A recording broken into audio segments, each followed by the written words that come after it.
Coming up on Arts and Culture, we're talking to a filmmaker whose documentary series charts 40 years of violence and upheaval in Afghanistan. And later on the show, sexism on full display, looking back at the open hostility that faced the first women in West Germany's parliament. Right now, the world is searching for answers about how Afghanistan could fall so fast to the Taliban. The documentary series Afghanistan, the Wounded Land promises a few insights. It looks back over 40 years, including at the Soviet occupation of Afghanistan, to try and understand how the country got to where it is today. It's currently airing here on DW. I used to judge the world just in black and white. But no, it's more complicated than you thought. Afghanistan, Wounded Land, tells 40 years of Afghan history through the eyes of its own people. Schön hier, der blaue Himmel, die Sonne, die Berge. Wahrscheinlich schön. The documentary looks back to the 1960s, when the country was a hippie paradise, through decades of war and occupation, starting with the Soviet invasion in 1979. Over 100,000 Soviet troops are stationed in Afghanistan. They have modern equipment, modern weapons, and modern means of transportation. The mistakes made by the Soviets not understanding and underestimating the Afghan resistance were compounded by the US intervention. Struggles of the Soviet army, President Ronald Reagan threw his support behind the extremist Mujahideen.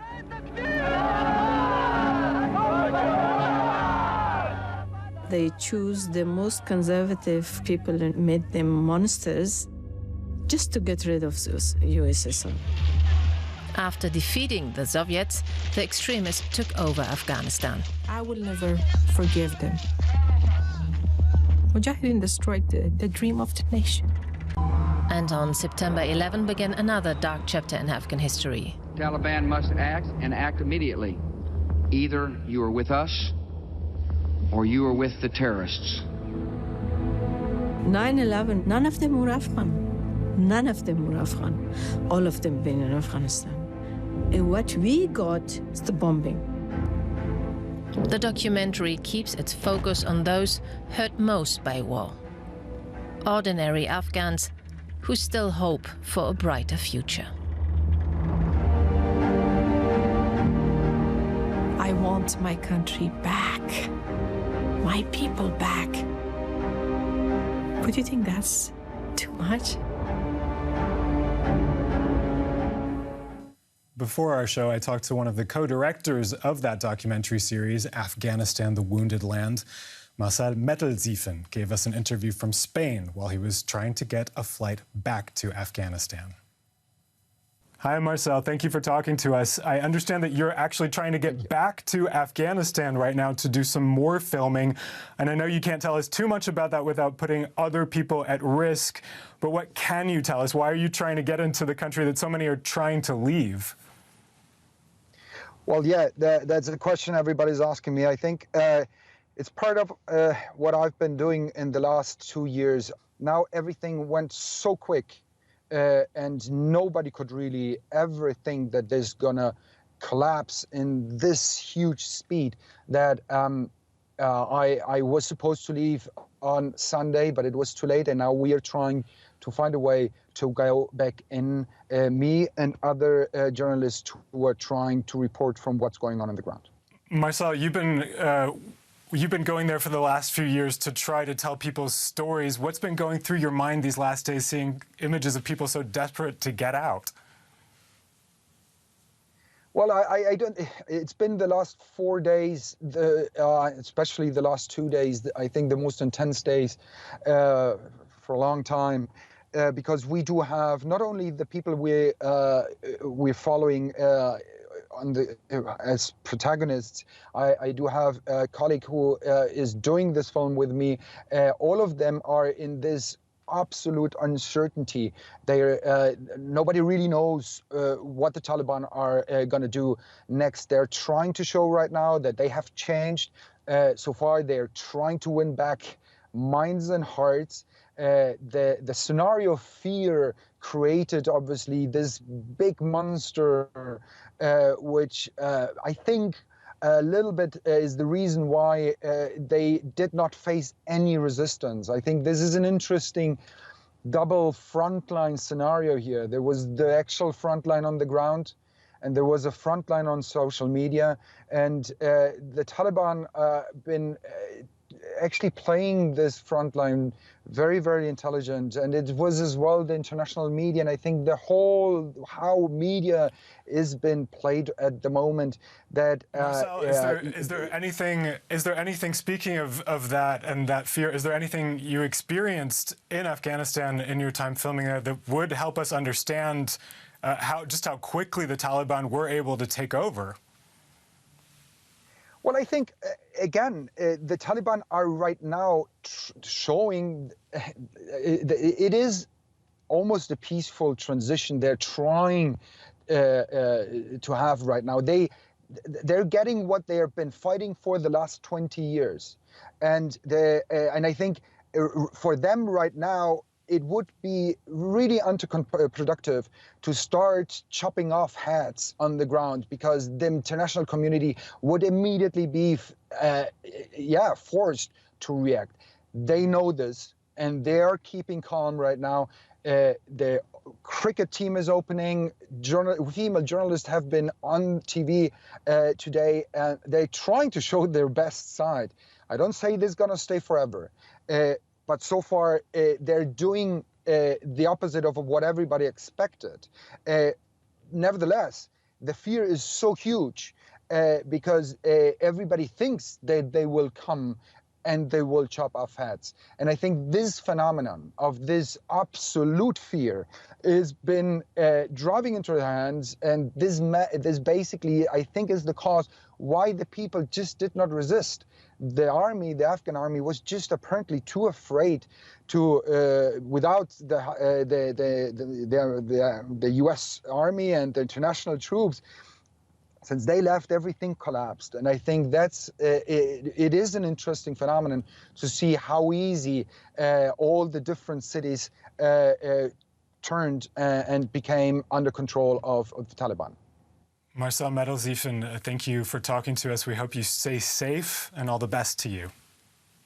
Thank you so much. Marcel's documentary series, Afghanistan, The Wounded Land, is currently airing here on DW.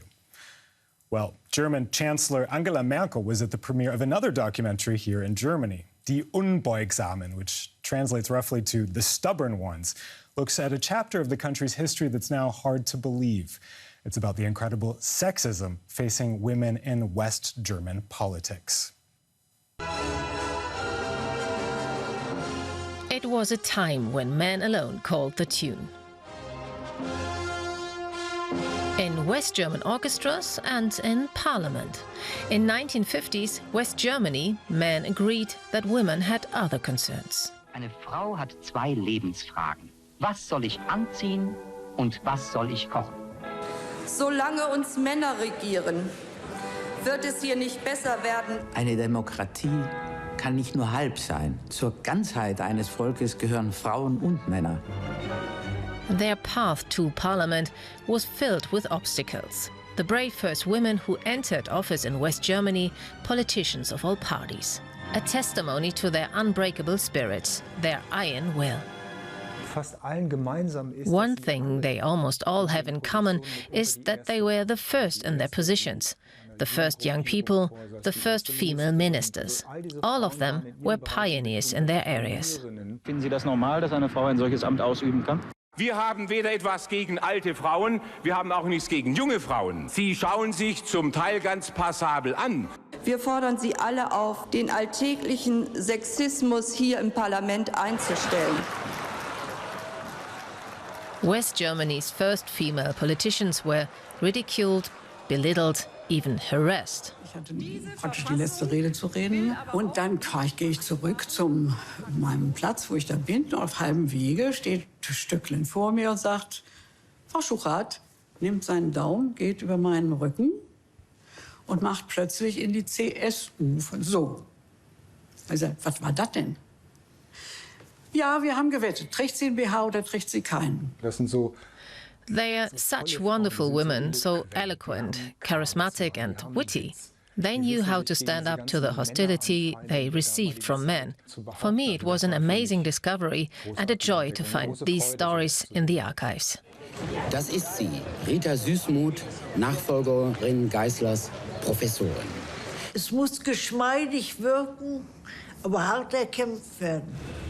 The director doesn't say a word in the film. He lets the women do the talking with their groundbreaking speeches and witty analysis.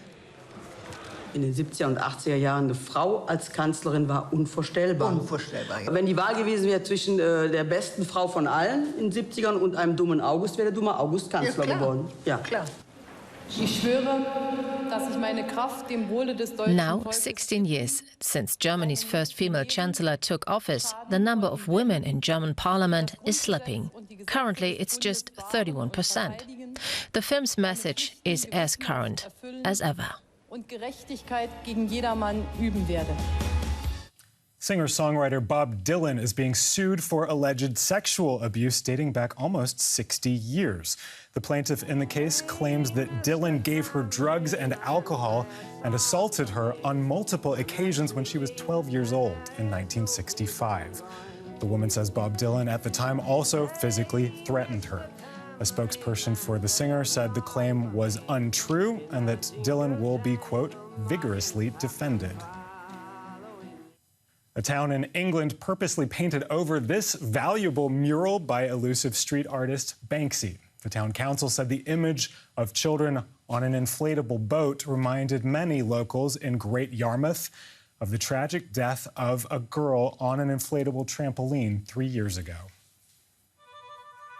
Madonna celebrated her 63rd birthday on Monday by posting party pictures with her kids and her 27-year-old boyfriend. But that wasn't all. The Queen of Pop also announced she'll be re-releasing her entire discography together with Warner Music.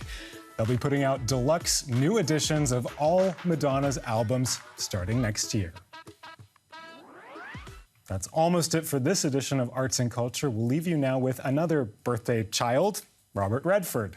The Academy Award-winning actor, director, and co-founder of the Sundance Film Festival is turning 85.